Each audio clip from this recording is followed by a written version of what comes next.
Hi అండి, అందరికీ నమస్కారం. Welcome to my YouTube channel. ఈ వీడియోలో new rules from April 1st, 2024 అండి.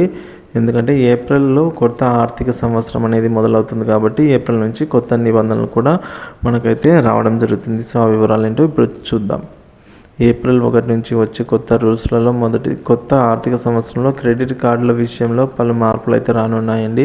సో ఎస్బీఐ కార్డుతో అద్దె చెల్లింపులపై రివార్డు పాయింట్లు అయితే నిలిచిపోనున్నాయి. సో ఇక మీదట అద్దె చెల్లింపులకు జరిపినప్పుడు రివార్డు పాయింట్లు అయితే రావండి. సో ఐసిఐసి కార్డులో లాంగ్ యాక్సెస్ పొందాలంటే 3 నెలల్లో కనీసం 35,000, అలాగే ఎస్ బ్యాంక్ కార్డు పైన 10,000 ఖర్చు చేయాల్సి అయితే ఉంటుందండి. ఇక యాక్సిస్ బ్యాంక్ కార్డు వారి రివార్డు పాయింట్లు ఇవ్వబోమని తెలిపింది.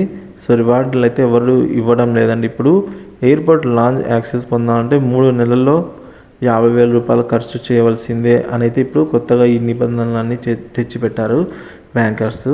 సో మనకు క్రెడిట్ కార్డు ఉంటే చాలు, ఎయిర్పోర్ట్లో లాంజ్ యాక్సెస్ తీసుకుని ₹2 అలా కట్ అవుతుంది. జస్ట్ కార్డు ఉంటే చాలు.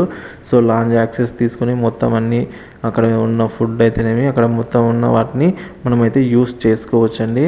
సో కానీ ఇప్పుడైతే వాటికి నిబంధన ఏంటంటే మినిమం 3 నెలల్లో కలిపి 50,000 ఖర్చు చేసి ఉండాలి అని అయితే ఒక్కొక్క బ్యాంకుకు సంబంధించిన ఒక్కొక్క రూల్ అయితే ఉందండి. ఐసిఐసి కార్డుకి అయితే కనీసం 35,000, ఎస్ బ్యాంక్ కార్డు అయితే 10,000 రూపాయలు ఖర్చు చేసి ఉండాలి ముందు.